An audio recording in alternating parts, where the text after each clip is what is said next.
Okay guys, so today I want to talk to you about building muscle in ketosis or whatever, any diet. But let's get right on to it. So basically, I'm in my grimace, I'm in my playground, as you guys can see. It's one of my favorite spots. But I thought I'd take a little jog. Well, I can't jog, so I thought I would take a little walk and talk about why you don't need that much protein in ketosis, why I don't prescribe cardio, and sometimes I don't even prescribe HIIT training. So let's get right on to it. Okay, put my little water bottle down. Here we go, before I digress a little bit. Okay, so basically,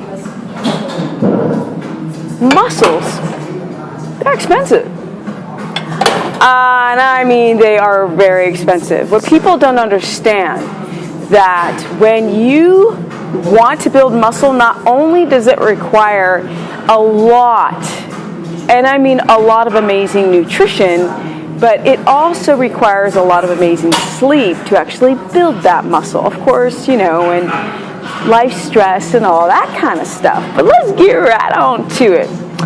Why? What's the deal with muscles being so expensive? Well, the problem is that in the wild, you know, if we're like a hunter-gatherer, and we don't really need our muscle. And I say that a lot in my videos. People don't really they can't visualize it because we're just too much in the old modern society, right?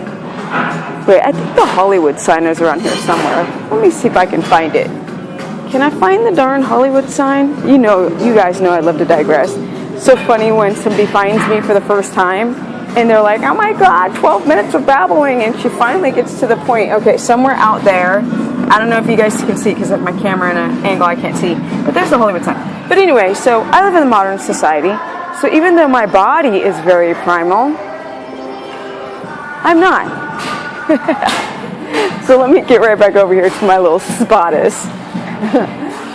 So if you're in the wild, you don't need muscle because muscle is going to burn a lot of energy. And when you're starving, you need to conserve energy. We're actually meant to be freaking fatties, or our bodies will create this sort of storage mode if we are in crisis. But because we're living in the modern time, we're not surviving and running from a lion anymore. We're just running from ourselves, basically. Yeah, that's what technology and under development and, malabsorption or janked up neurological pathways and synapses, when those things happen, well, our bodies are primal, but our lifestyle is not, but yet and still those stresses will create that same response as if we were to run from a lion or a speeding car, to put it in a better context, a better visual. So when I try to explain to people, like, if you're going to go run on the treadmill, your muscles, your body, your metabolism, it needs a lot of stored glucose, but the problem is we don't store that much glucose, right? Because in the wild there wasn't a lot of carbohydrates to store, you guys. So we don't have a lot of storage space. You go on the treadmill. I wish there was treadmills up here because that would be the best example to watch that. And you would like hamster wheel it, and when your gas tank becomes empty, you instantly start burning muscle because it's expensive. And it just requires too much energy. So it's going to burn through your muscle, because I've said this so many times that I want to give people kind of a visual. So you're going to burn through the amino acids in your body. Well, not all of them, but you're going to burn through quite a lot. And then your body will access a little bit of the body fat, but it really wants to hold on. It wants to hold on to that fat like there's no tomorrow. Because your fat cells are going to give you that spare tank of fuel because since we don't need muscle when we're starving and we need fat to burn slowly, and fat has a hard time to turn into glucose. Muscle can turn into that stuff in a couple of minutes. but we want to go slowly through our fat cells before we would initially die. So people don't understand that when you're stressed, all the knobs and buttons in your body get shut off. Well, not all of them, but a lot of them. They get shut off, and that would be called metabolic derangement. So when I use that term on my Facebook, people are like, what is that? Some mythological, what is that? A mythological creature kind of floating through the air? And I'm like, no. It's your thyroid, your adrenal glands, and really, you guys, it's your freaking gut. Because your gut biome, it needs to be in balance. Because if you have too much of the bad bacteria, or you have a leaky gut, where the parietal cells and the zonulins or the gates are closed and the cells are damaged, you're going to have big particles of yuck getting into the bloodstream, and your body can't identify it, and your body will start attacking itself, and then that's why people start having all these weird symptoms they can't explain, or they're incredibly tired. And often, not only do the adrenals affect your thyroid, but also your gut, right? Your gut health is going to also affect your thyroid. So people get this idea that, like I get so many people are like, oh my God, I want on keto, my hair's thinning. And I'm like, these poor people, they don't understand that they have a pre-existing issue with either their gut, like I said before, or their thyroid gland. And the body, like I said, shuts off all the knobs that it doesn't need to have on and all the light switches, and shuts it off to conserve energy. So back to the old muscles. So the opposite happens, because the last video was about your body going through a protein sparing effect, which is quite interesting, because now I'm talking about your body going through a catabolic non-protein sparing effect, where you're just dumping it because it's expensive to hold on to. So the opposite of that were to be to spare your muscle and be more in an anabolic balance rather than a catabolic. So what would be the things that would be healthy? Your gut and your adrenal glands.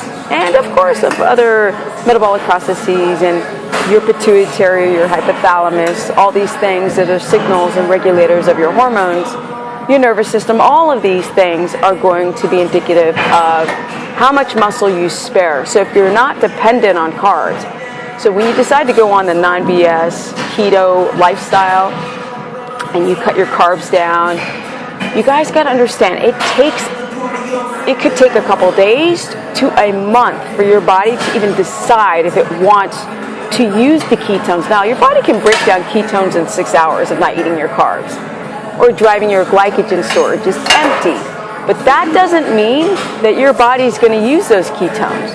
So I've said before that people go through, it's about a 5 to 7 day window with all of my researching and working with a lot of people, that's the time frame between day 1 and day 7, and sometimes even up to day 10, that their body is not really using the ketones. So people feel so bad because their glucose is so low that their body starts to what?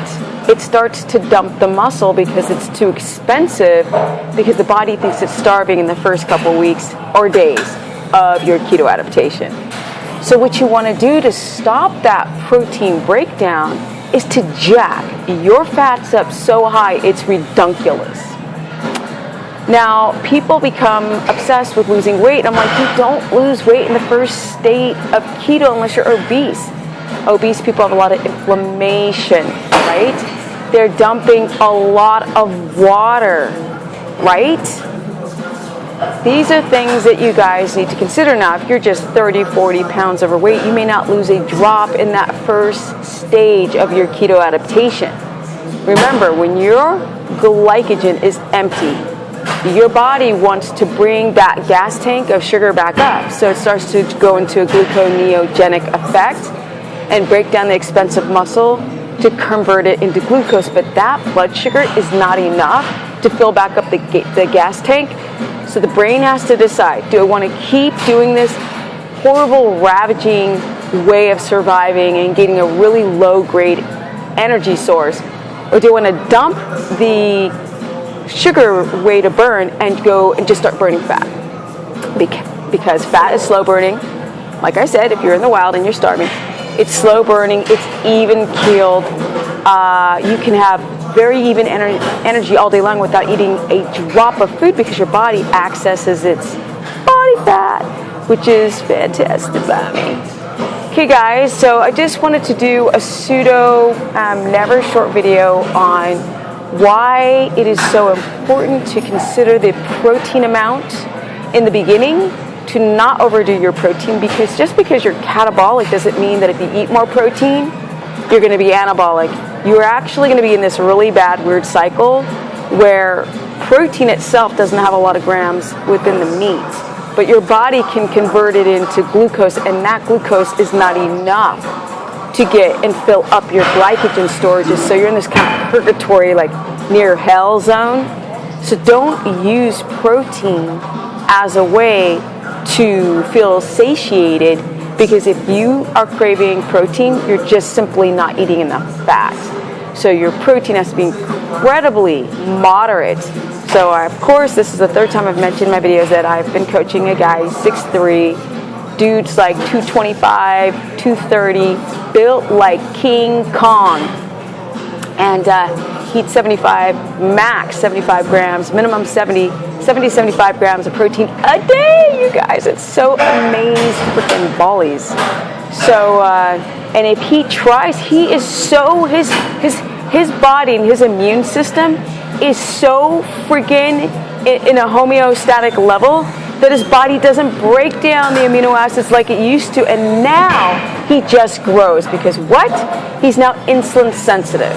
So if he does produce glucose via gluconeogenesis, those receptor sites will pop out of the muscle cell and gobble up all the glucose and not store as fat, which means that now his muscles don't have to be ripped down and pillaged to convert back into a gas tank that never gets filled up. I know it sounds confusing, but if you pay attention to all the videos, you'll get it. Basically, you have to eat moderate protein, so your body will start to burn body fat and not convert the protein that you eat into sugar, because that's the whole cycle.